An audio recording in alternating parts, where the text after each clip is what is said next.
ನಮಸ್ಕಾರ ವೀಕ್ಷಕರೇ, ಇವತ್ತು ಸೊಸೈಟಿ ಅಕ್ಕಿನ ಬಳಸ್ಕೊಂಡು ಪಡ್ಡು ಮತ್ತೆ ದೋಸೆ ಎರಡು ಕೂಡ ಒಂದೇ ಹಿಟ್ಟಿನಲ್ಲಿ ಹೇಗೆ ಮಾಡೋದು ಅಂತ ನೋಡೋಣ ಬನ್ನಿ.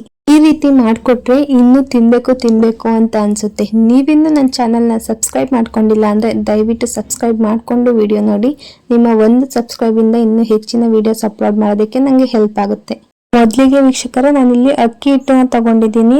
ಇದನ್ನ ಮಾಡಬೇಕಾದ್ರೆ ನಾನು ಬೆಳಗ್ಗೆನೆ ಅಕ್ಕಿ ನೆನಾಕಿ ರಾತ್ರಿ ರುಬ್ಬಿಟ್ಟು ಇನ್ನು ಅದ್ರ ಬೆಳಗ್ಗೆ ನಾನು ಯೂಸ್ ಮಾಡೋ ಅಂಥದ್ದು. ನಾನು ನನ್ನ ಬೆಳಗ್ಗೆನೆ ಅರ್ಧ ಕೆಜಿ ಅಕ್ಕಿ, 150 ಗ್ರಾಮ್ ಉದ್ದಿನ ಬೇಳೆ, ಒಂದಿಡಿ ಅನ್ನನ ನೆನಾಕೊಂಡಿದ್ದೆ. ಅದನ್ನ ರಾತ್ರಿ ರುಬ್ಕೊಂಡಿದ್ದೀನಿ. ರುಬ್ಬಿದ್ದಾದ್ಮೇಲೆ ಈ ತರ ಹಿಟ್ಟು ಬರುತ್ತೆ. ನಾನು ಅಕ್ಕಿನ ಮೀಡಿಯಮ್ ಆಗಿ ರುಬ್ಕೊಂಡಿದ್ದೀನಿ.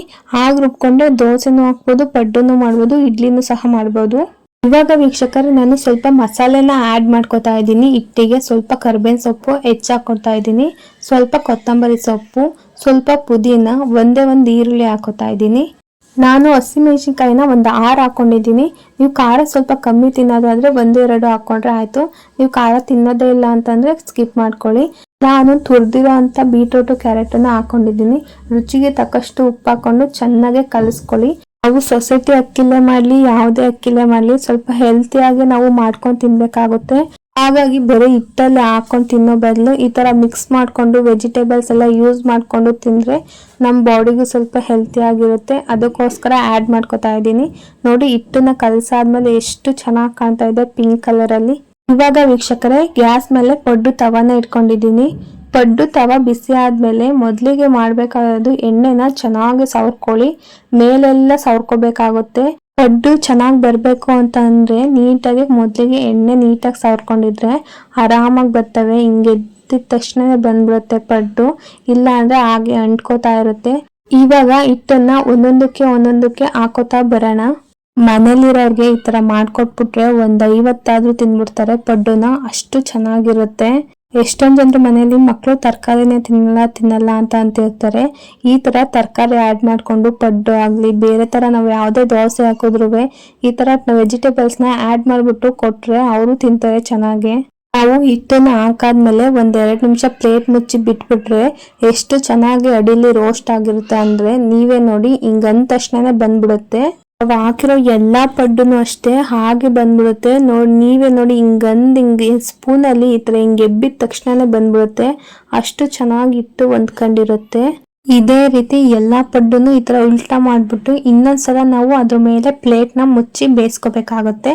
2 ಕಡೆನೂ ಸಹ ನಾವು ಚೆನ್ನಾಗಿ ಬೇಯಿಸ್ಕೋಬೇಕಾಗುತ್ತೆ, ರೋಸ್ಟ್ ಮಾಡ್ಕೋಬೇಕು. ಇವಾಗ 1 ನಿಮಿಷ ಪ್ಲೇಟ್ ಮುಚ್ಚಿಬಿಟ್ಟು ಬಿಟ್ಬಿಡೋಣ. ಅದು ಪ್ಲೇಟ್ ಮುಚ್ಚಾದ್ಮೇಲೆ ಕೆಳಗಡೆ ರೋಸ್ಟ್ ಆಗುತ್ತೆ. ಆಮೇಲೆ ಅದನ್ನ ಪ್ಲೇಟಿಗೆ ಒಂದ್ ಸೈಡಿಗೆ ಎತ್ತಿಟ್ಕೋಬಹುದು. ಬೇಗನೆ ಮಾಡ್ಕೋಬಹುದು. 5 ನಿಮಿಷಕ್ಕೆ ಒಂದೊಂದು ಪ್ಲೇಟ್ ಪಡ್ಡು ಆಗುತ್ತೆ. ತುಂಬಾ ರುಚಿಯಾಗಿ ಬರುತ್ತೆ. ನೋಡಿ ನೀವೇ ಎಷ್ಟು ಗರ್ಗರಿಯಾಗಿ ಕಾಣ್ತಾ ಇದೆ ಅಂತ, ತಿನ್ನೋದಕ್ಕೆ ಇನ್ನೂ ಎಷ್ಟು ಚೆನ್ನಾಗಿರೋಣ. ಇದೇ ರೀತಿ ನಾವು ದೋಸೆನೂ ಸಹ ಹಾಕೋಬಹುದು.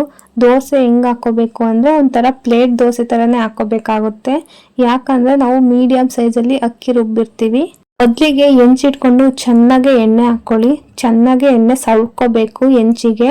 ಆಮೇಲೆ ಹಿಟ್ಟನ್ನ ಒಂದ್ ಸೌಟ್ ಹಾಕೊಂಡು ರೌಂಡ್ಗೆ ಅಲ್ಟ್ಕೊಳ್ಳಿ. ನಿಮಗೆ ಯಾವ ರೀತಿ ದೋಸೆ ಹಾಕಕ್ ಬರುತ್ತೋ ಆ ರೀತಿ ಹಾಕೊಳ್ಳಿ. ಅದ್ರ ಮೇಲೆ ಸ್ವಲ್ಪ ಎಣ್ಣೆ ಹಾಕ್ಬಿಟ್ಟು ಪ್ಲೇಟ್ ಮುಚ್ಬಿಡೋಣ.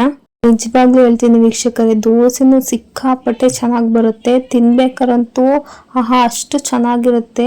ಹೇಗೂ ನಿಮ್ಮ ಮನೇಲಿ ಮಾಡ್ತೀರಾ ದೋಸೆನ. ದೋಸೆ ಹಿಟ್ಟಿಗೆ ಈ ತರ ಎಲ್ಲ ಹಾಕೊಂಡು ತಿಂದ್ರೆ ಹೆಲ್ದಿಯಾಗೂ ಇರುತ್ತೆ, ತುಂಬಾ ರುಚಿಯಾಗೂ ಇರುತ್ತೆ. ಗರಿಯಾಗಿ ತಿಂತಾ ಇದ್ರೆ ಅಷ್ಟು ಚೆನ್ನಾಗಿರುತ್ತೆ. ಇವಾಗ ವೀಕ್ಷಕರೇ, 2 ಕಡೆನೂ ನಾವು ಚೆನ್ನಾಗಿ ಬೇಯಿಸ್ಕೋಬೇಕಾಗುತ್ತೆ. ಇದೇ ರೀತಿ ಇನ್ನೊಂದು ದೋಸೆನೂ ಹಾಕೊಳ್ಳೋಣ. ದೋಸೆ ಹಿಟ್ಟನ್ನ ನೋಡಕ್ಕೆ ಒಂಥರ ಖುಷಿ ಆಗುತ್ತೆ. ಅದೊಂಥರ ಪಿಂಕ್ ಆಗಿ ಎಷ್ಟು ಚೆನ್ನಾಗಿ ಕಾಣ್ತಾ ಇದೆ ಅಂದ್ರೆ ಅದೇ ರೀತಿ ಪಿಂಕ್ ಕಲರ್ ಬರುತ್ತೆ ಬೇಯಿಸಿದ್ದಾದ್ಮೇಲೂ. ಅಷ್ಟು ಚೆನ್ನಾಗಿ ಕಾಣ್ತೈತೆ. ಮಕ್ಳಿಗೆಲ್ಲ ಈ ತರ ಎಲ್ಲ ಕಂಡ್ರೆ ಇಷ್ಟ ಆಗುತ್ತೆ. ಬಣ್ಣಗಳನ್ನ ನೋಡಿ ಎಷ್ಟು ಇಷ್ಟ ಪಡ್ತಾರೋ ಅದೇ ರೀತಿ ನಾವು ತಿನ್ನೋದ್ರಲ್ಲೂ ಸಹ ಈ ತರ ಮಾಡ್ಕೊಟ್ರೆ ತುಂಬಾ ಖುಷಿ ಆಗುತ್ತೆ ಅವರಿಗೆ. ಎಲ್ಲಾದ್ರಲ್ಲೂ ಚೇಂಜಸ್ ನಮಗ್ ಬೇಕಾಗ್ತಾನೆ ಇರುತ್ತೆ. ತಿನ್ನೋದ್ರಲ್ಲಂತೂ ಬೇಕೇ ಬೇಕು. ಇವತ್ತ ಚಪಾತಿ ಮಾಡಿದ್ವು ಅಂದ್ರೆ ನಾನೇ ಚಪಾತಿ ತಿನ್ನೋದಿಕ್ಕೆ ಇಷ್ಟ ಇರೋದಿಲ್ಲ. ಡೈಲಿ ರೈಸ್ ಐಟಮೇ ಮಾಡ್ತಾ ಇದ್ರೆ ಅಯ್ಯೋ ಡೈಲಿ ರೈಸ್ ಐಟಮೇ ತಿನ್ಬೇಕಾ ಅಂತ ಅನ್ಸುತ್ತೆ. ಹಾಗಾಗಿ ಈ ತರ ಆಗ್ಲಿ ಬೇರೆ ತರ ಡಿಫ್ರೆಂಟ್ ಆಗಿ ಮಾಡ್ಕೊಂಡು ತಿಂತಾ ಇದ್ರೆ ನಮಗೂ ಖುಷಿ ಅನ್ಸುತ್ತೆ, ಮನ್ಸಿಗೆ ಹೊಟ್ಟೆನೂ ತುಂಬುತ್ತೆ.